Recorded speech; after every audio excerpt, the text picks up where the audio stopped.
Salut à tous. Alors déjà, juste une chose, hier soir, enfin plutôt très tôt ce matin, je suis allé voir les Perséides. Donc en fait, c'est le maximum de pluie de l'étoile filante de l'année. Et il se trouve qu'en fait, c'était le maximum jusqu'à 2028, avec genre plus de 200 étoiles filantes par heure. Donc je vous invite notamment demain, si vous êtes dans un endroit où il n'y a pas de pollution lumineuse, donc genre en dehors de Paris, à regarder ça parce que c'est vraiment magique. Bref, vous pouvez le comprendre, depuis tout petit, j'ai toujours été quelqu'un de fasciné par tout ce qui est étoiles et espace. Mais bon, il se trouve que je suis né à la mauvaise époque, puisque l'âge d'or de la conquête spatiale, donc cette photo est prise en 1969, c'est derrière nous. Et le meilleur symbole en fait de cette déchéance, parce que oui, il faut dire, le milieu du spatial a régressé au fur et à mesure des années. Le symbole de cette déchéance, c'est le programme de la navette spatiale américaine. En gros, c'est quoi le principe? Le principe, c'était de construire quelque chose pour emmener des satellites en orbite, les réparer, construire la station spatiale internationale, et ce de façon fiable et pas chère. Le programme a été arrêté en 2011, au bout de 30 ans de service. Bilan, en fait, comme c'est sans doute le système d'ingénierie le plus complexe jamais réalisé par l'humanité, il fallait entre 500 millions et 1,5 milliard de dollars pour vérifier l'état de la navette avant de la relancer. Et au niveau fiabilité, c'est même pire, puisqu'il y a eu 2 catastrophes qui ont coûté la vie à 14 astronautes et qui ont un peu sonné le glas du vol spatial, notamment la dernière en 2003. Pour vous donner un peu l'ordre d'idée des coûts dans le domaine, alors là je vais parler en dollars de 2011, donc il y a eu un peu d'inflation depuis. Apollo, ça a été 150 milliards en 15 ans. La navette spatiale, 200 milliards en 35. Et pour l'instant, le compteur de la Station spatiale internationale tourne à 150 milliards en 25 ans. Sachant qu'en plus, ça sera périmé en 2025 et que les Russes se sont déjà désengagés du projet après ce qui s'est passé en Ukraine. D'ailleurs, on peut même qualifier ça du projet le plus mal géré de tous les temps, puisqu'il y a eu un retard d'environ 40 ans avant le début de la construction, plus de 135 milliards de dépassement de budget, 135 milliards sur 150 ans, des dépendances externes sur toute la planète, internationale, et une utilité plus que douteuse, puisque je ne sais pas si vous arriviez, vous, à me citer une découverte qui a été faite là-dedans en 25 ans, mais bon. Tout ça scalé à une échelle de complexité absolument considérable. Si on fait un peu le bilan sur le milieu spatial, il se trouve que Ariane 5 qui est ici, c'est le seul lanceur viable, qui coûte très cher, genre 23 000 $ le kilo, qui vole qu'une fois tous les 2 mois. Donc du coup, c'est un peu l'immobilisme dans tout le domaine, mis à part bien sûr pour les Européens qui sont contents, puisqu'ils ont quasiment tous les lancements commerciaux du monde. Donc ça, c'est pas ouf. Mais on allait vers une époque où l'homme ne mettrait plus le pied dans l'espace. Mais heureusement, il y a un mais, sinon je ne serais pas là pour raconter tout ça. C'est en avril dernier, je suis tombé par hasard sur cette vidéo sur YouTube. Pouvez-vous passer? Hop.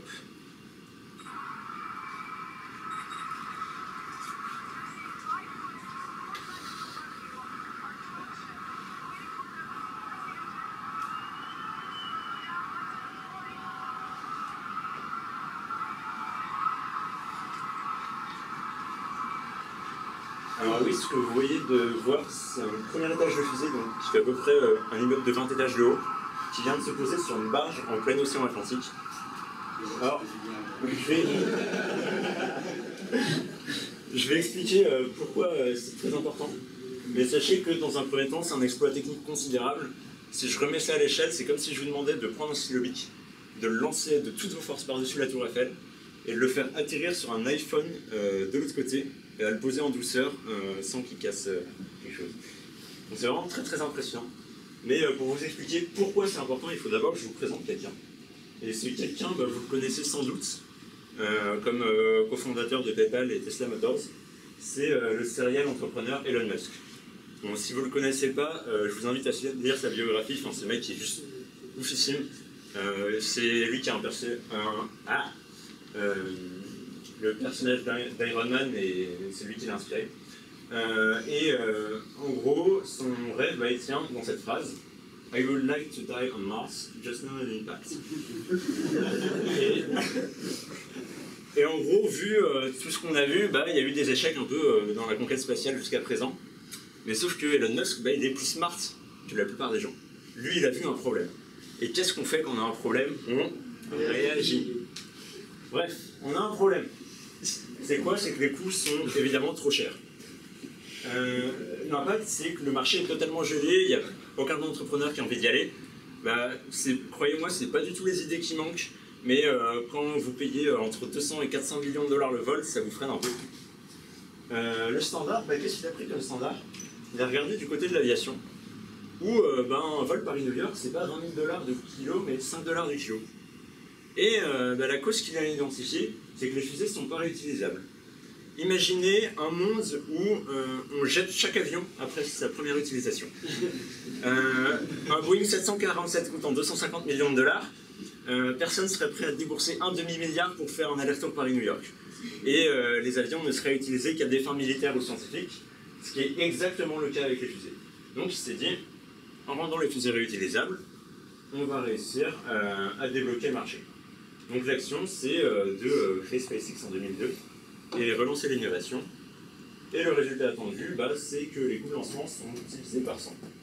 Petit spoiler, en 10 ans, ils ont déjà réussi à diviser par 10 et ils sont très très bien lancés pour encore améliorer ça. Donc il s'est retrouvé avec sa compagnie, avec les fonds qu'il avait gagnés de la vente de PayPal. D'ailleurs, il y a une blague qui court dans le domaine, si vous voulez devenir millionnaire, c'est très très facile. Il suffit d'être milliardaire et ensuite de créer une start-up dans le milieu spatial. Donc du coup, il avait beau faire des études de physique, il ne savait pas construire une fusée parce que c'est le domaine d'ingénierie le plus complexe en fait.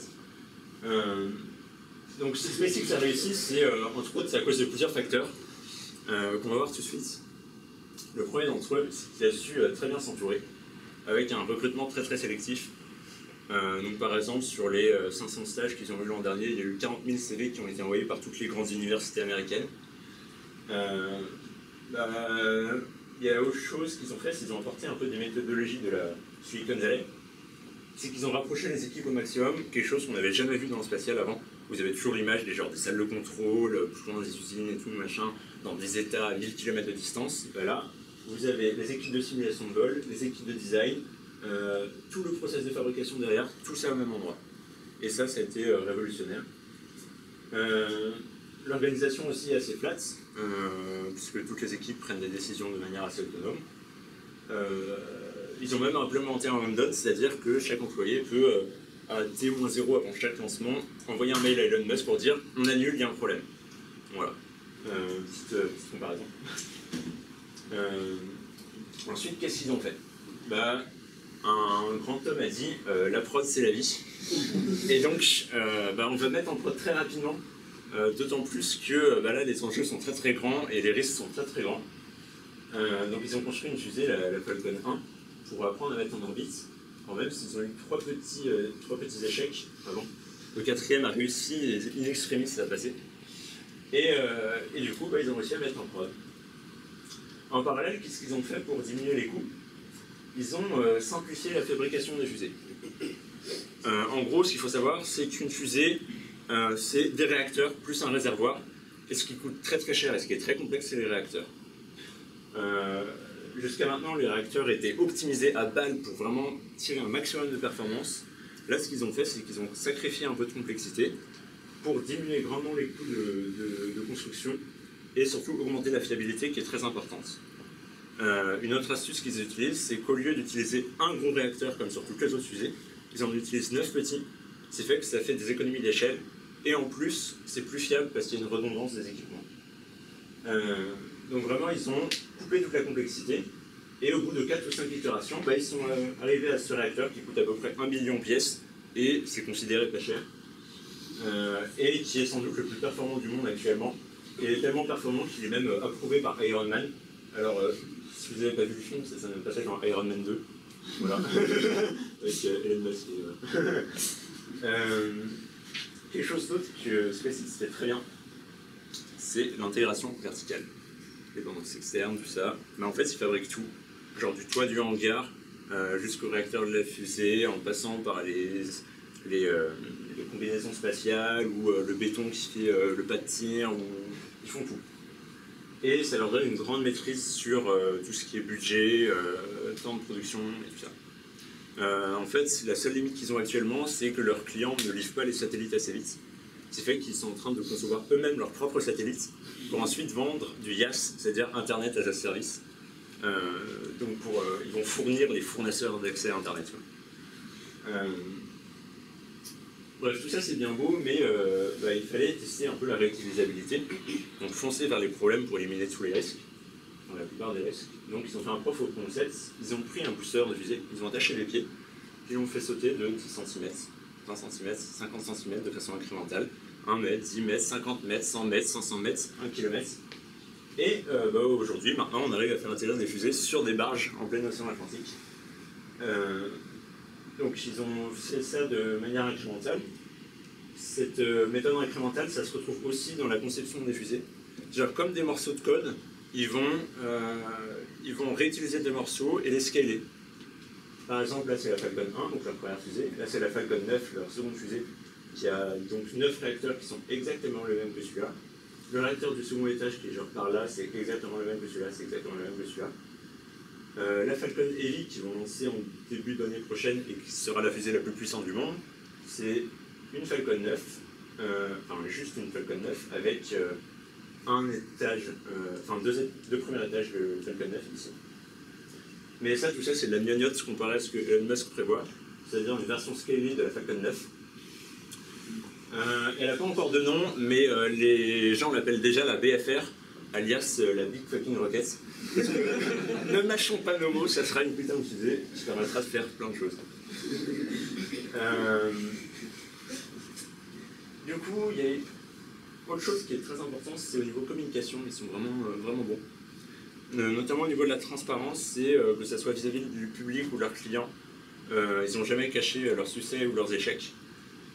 D'ailleurs, c'est la seule compagnie à divulguer beaucoup de caractéristiques techniques et même ils publient leur prix de lancement officiel. Il y a même un manuel d'utilisation de la Falcon 9 que vous pouvez consulter en ligne si vous voulez. Et une autre chose, c'est que la communication, Elon Musk il a dit, il ne faut pas que les choses marchent, il faut qu'elles marchent et que ça soit cool. Parce qu'en gros, il faut que ça soit inspirant.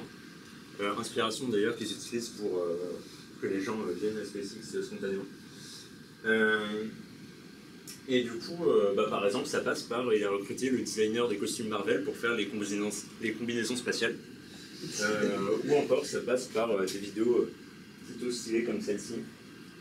Genre, on voit le premier étage de la fusée qui vient de se séparer et qui retombe doucement sur Terre. Et qui du coup va se planer pour entrer dans l'atmosphère. Oui, doucement, en vrai là il est à 8 km/s. Et qui va se poser sur Of Course I Still Love You à 2 mètres de précision. Je vous dis pas toute la complexité qu'il y a derrière pour arriver à faire ça, c'est juste... C'est accéléré ou comment ça? Là c'est un peu accéléré, ouais. Entre autres pour qu'on puisse pas trop deviner la trajectoire à partir de la vidéo, parce que c'est quand même des classés secret défense normalement, mais je pense qu'ils ont un peu dépassé ça. Donc tout ça, enfin voilà, vous vous dites, ok, il y a transparence, recrutement sélectif, diminution des dépendances externes et tout, mais enfin ils font quoi de différent par rapport à chez Teleodo et tout. Notamment, ils interagissent beaucoup avec des agences gouvernementales. La première d'entre elles étant la NASA, puisque c'est leur plus gros client. Mais bon, ça, on va dire que genre c'est un grand compte qu'ils ont réussi à dompter. Maintenant, ils arrivent à peu près à leur parler correctement. Mais ce problème, c'est que derrière la NASA, il y a le Congrès américain. Et au Congrès américain, il y a les énormes lobbies de Boeing et Lockheed Martin qui essaient de les détruire coûte que coûte. Et ça, c'est assez difficile, donc ils poursuivent en justice et tout. Et même si les plans d'Elon Musk se réalisent, ils devront affronter l'ONU, boss final. Et donc du coup, grosse dépendance externe en perspective. Un second truc aussi qui est essentiel, c'est dans le milieu du spatial, les tests qualité sont non négociables. Dans l'informatique, on peut se dire, allez, c'est bon, il y a une mise en prod là dans 2 jours, je les ferai plus tard les tests, bon voilà, ok. C'est pas bien, ok, c'est pas bien, mais faut pas se voiler la face, ça arrive. Dans le domaine spatial, c'est juste pas possible parce que quand vous avez votre fusée qui coûte 400 millions et le satellite qui est à l'intérieur qui coûte 1 milliard, vous avez pas envie de foirer votre lancée. Et par exemple, le meilleur exemple, c'est Ariane 5, le premier vol d'Ariane 5, il a explosé. À cause d'un bug dans le système d'informatique, il y a eu un dépassement d'entier. Donc un truc tout con. Hein. Du coup, ils n'avaient pas testé parce qu'ils se sont dit c'est le même système de guidage qu'Ariane 4, ça devrait marcher. Ils n'ont pas fait la simulation. Après coup, ils ont fait la simulation et montré l'erreur. Donc genre, c'est vraiment tout con, mais test qualité non négociable. Surtout qu'il y a des vies humaines en jeu quand on lance des astronautes. Par rapport à ça, il y a 2 citations. Donc la première, c'est forcément il y a un risque. En plus, c'est spatial, donc enfin voilà, c'est dangereux. Et la seconde, ça tempère un peu en disant que les standards de sécurité augmentent. Donc par exemple, pour la navette spatiale, la NASA estimait à 1 chance sur 36 le risque de catastrophe. Alors je sais pas vous, mais moi j'ai pas envie de monter dans un véhicule qui a 1 chance sur 36 d'exploser, même si c'est pour aller en orbite. Actuellement on est plus à 1 sur 1000 et ça continue de s'améliorer. Donc bon, c'est bon, c'est bon. Et enfin le troisième truc, je pense, qui caractérise le plus SpaceX, c'est l'ambition radicale de son CTO, entre autres. Son raisonnement, c'est vraiment, il veut que les gens, quand ils se lèvent le matin et qu'ils vont bosser, ils donnent un sens à leur vie, quoi. Et quoi de mieux que impacter directement sur le futur de l'humanité en ouvrant la porte vers Mars, le nouveau monde, quoi. Bon, c'est un peu grandiloquent, mais il se donne le moyen de ses ambitions. Et entre autres, en fixant des deadlines très agressives. Donc en fait, il utilise la loi de Parkinson. C'est-à-dire que plus vous allez avoir une deadline qui est proche, et plus vous allez être efficace et aller vraiment vers les points cruciaux. Là, c'est la même chose. Donc ils se mettent des timelines très agressives avec ses équipes. Et bon, ils ratent leur deadline assez souvent, mais les objectifs sont réalisés assez rapidement après. Si on parle un peu plus d'actualité, le Spring Ball de 2016, c'est de réutiliser au moins une fusée. Alors, pour l'instant, ils en sont là. Donc, atterrir une fusée, c'est fait, ils en ont posé 6 en fait. Tester une fusée revenue, notamment en lui faisant subir comme si elle était en vol pendant toute la durée du vol. Ils l'ont fait 3 fois sur celle qui avait l'air le plus endommagée. Trouver un client pour accepter ça, alors bon, c'est pas trop parce que voilà, c'est assez confidentiel. Hein. Apparemment, il le ferait 2 fois avant la fin de l'année. Apparemment, les étages reviennent en très bon état, de façon assez surprenante. Donc, c'est plutôt cool. Sachant que, du coup, s'ils arrivent à faire ça, ils estiment déjà que les réductions de coûts seront au-dessus de 10%. Bien sûr, ils ne veulent pas donner le chiffre exact parce qu'ils veulent garder les marges quand même. Mais voilà. Le prochain lancement, c'est dimanche, à 7h30. Si vous voulez regarder, ils font une émission très intéressante. Même pour ceux qui connaissent rien au spatial, en fait, ils expliquent pas mal de trucs.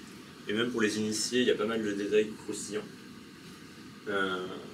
Et donc vous pouvez le trouver sur YouTube, sinon je vous enverrai un lien aussi. Et du coup, c'est assez intéressant. Le plus gros événement qui arrive, c'est The Conf de l'année, le 27 septembre, où en gros il y a Elon Musk, il va arriver, et il va dévoiler les détails techniques pour comment SpaceX va aller sur Mars et commencer la colonisation en 2025. Alors sachant qu'en 2006, il était arrivé à une conférence internationale avec les seniors russes, européens et américains en disant vous 3 là, dans 10 ans vous êtes morts. Maintenant que les 3 là ils se mordent les doigts, à peu près tout le monde va l'écouter sur ce point-là.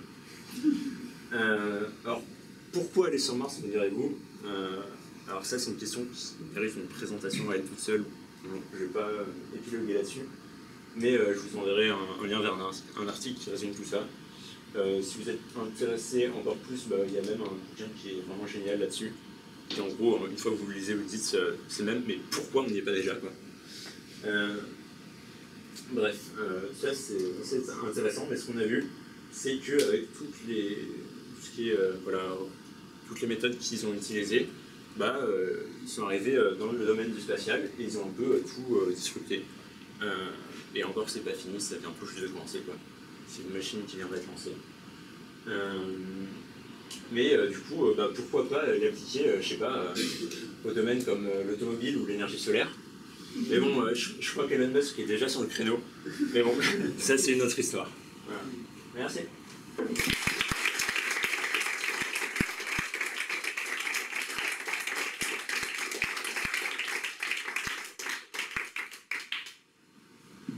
Si vous avez des questions. Ouais. Je ne parle pas du tout de Blue Origin. C'est fondé par Jeff Bezos, ouais. Qui a réussi à faire atterrir une fusée avant Elon Musk. Ouais. Alors là, du coup, il y a Blue Origin, donc, qui a été fait par le fondateur d'Amazon et qui a pas exactement les mêmes objectifs. Eux, c'est plus faire du vol spatial vraiment en orbite basse terrestre, par exemple, pour faire du tourisme spatial ou des choses comme ça. Alors eux, ils ont réussi à faire réutiliser une fusée avant Elon Musk, mais la grosse différence, c'est que c'est un vol suborbital. C'est-à-dire qu'en gros, ta fusée, elle fait ça. Et ça, c'est... Enfin, ça reste ultra difficile parce que c'est rocket science, voilà. Mais ça, c'est beaucoup moins difficile que ça. Et du coup, c'est pas vraiment les mêmes enjeux, c'est... Enfin, il a prouvé que réutiliser une fusée, c'était faisable à cette échelle-là, mais le vrai défi, c'est ensuite mettre en orbite avec. Du coup, leur économie sur la fusée par rapport aux autres, c'est... en fait, j'arrive pas à comprendre comment ils arrivent à être aussi performants en devant garder du carburant à la fin posé par le booster, et aussi en étant moins optimisé sur les moteurs. En fait, il y a un truc, c'est que le carburant dans une fusée, c'est à peu près 1% du prix de la fusée. Ouais, mais en termes de prix, après, t'as besoin de taille de réservoir. Ouais. Alors après, c'est qu'ils ont, comme ils dépensent énormément en R&D. Du coup, par exemple, leurs réacteurs sont quasiment les plus performants du monde actuellement. Ils densifient extrêmement leur carburant pour pouvoir en mettre plus. Leur fusée est vraiment optimisée pour ça. En fait, le principal truc qu'ils ont fait pour pouvoir faire atterrir la fusée, c'est on fait une fusée plus grosse pour pouvoir atterrir, quoi. Oui, ils sont plus gros. La fusée qui fait la même chose est plus grosse que la comparaison que Ariane. En gros, à charge utile égale. À charge utile, en fait, le coût pour faire atterrir la fusée, c'est à peu près, tu diminues la charge utile de 30%. Okay.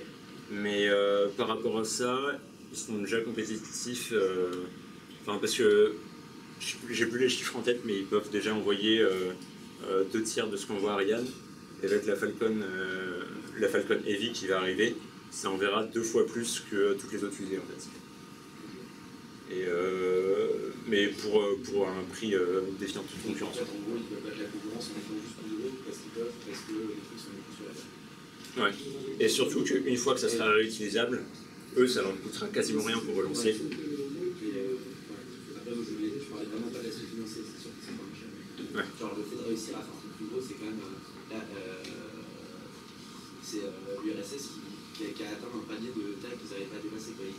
En fait, la R&D, il est dans le milieu du spatial, c'est un peu dur à dire, mais il n'y en a quasiment pas eu pendant 30 ans, quoi. Genre, la NASA, ce qu'elle fait, c'est envoyer des sondes un peu dans tout le système solaire, mais la technologie même sur les fusées, elle n'a pas évolué. Les Russes, ils continuent de construire des réacteurs, mais par exemple, la plupart des fusées, c'est pas rare qu'il y ait des gens qui achètent des réacteurs russes qui datent d'il y a 50 ans. Je parle même pas de trucs qui ont été conçus il y a 50 ans, c'est vraiment le réacteur lui-même a été fait il y a 50 ans, ils le prennent et... c'est du hardware, en fait, ils se sont dit, comme il y a beaucoup de risques, on va la jouer sécure, on va prendre du hardware qui est vieux, parce qu'il est... on a confiance en lui, et du coup, on ne fait pas évoluer les technologies. Genre les satellites qui sont en orbite actuellement, ils ont genre un peu de retard sur ce qu'on a sur Terre. Et on va les assurer dans ces news. Voilà. Mais maintenant, il y a Dragon 2 qui va arriver et qui va les lancer de manière un peu plus stylée. Est-ce que tu as des trucs sur l'impact? Dans l'épisode, il y a Loki de Boeing. Est-ce que les Européens ils sont un peu leaders de marché? Alors jusqu'à Alors jusqu'avant, donc le premier atterrissage c'était en décembre dernier. Avant il disait oh la réutilisabilité c'est bon, on s'en fout. Avec Ariane 6 qui arrive en 2020, et ben on va être compétitif sur les prix qu'ils ont actuellement. Bon, sachant que bien sûr le temps qu'elle arrive elle sera déjà obsolète. Après le premier lancement on fait ouais non ça va pas marcher parce que du coup en réutilisant les fusées ils vont perdre les économies d'échelle, ils vont perdre des trucs comme ça, des avantages. Donc du troisième atterrissage ils ont commencé à dire oh, on va peut-être déléguer une commission pour investiguer sur le sujet de la réutilisabilité. Et actuellement ils se disent bon on va peut-être s'y mettre mais après Ariane 6. Donc en fait le temps qu'ils aient une fusée réutilisable, SpaceX sera déjà sur Mars quoi. C'est à peu près ça. Tu sais s'ils recrutent des gens. Si, comment Des gens pour Ariane. Ah, c'est SpaceX qui recrute des gens du programme Ariane. En fait, le principal problème, c'est que leur process de recrutement est limité par tout ce qui est les ITAR, le protocole ITAR. C'est-à-dire que, à moins que tu sois le top dans ton domaine, en gros, le process d'immigration est... Oui, du coup, le top du domaine de Ariane, moi j'ai un ami qui peut s'en faire. Oui. Ouais. Mais le truc, c'est que là, c'est du secret défense américain, et là, ils sont vraiment assez sévères là-dessus. Mais voilà, faut être américain ou genre canadien, et à ce moment-là, tu peux immigrer assez facilement. Mais venant des Européens, c'est difficile, quoi. À moins que tu sois vraiment top du top. Parce que déjà, quand tu es dans une université américaine, tu as du mal à rentrer à SpaceX, alors si en plus tu viens d'Europe.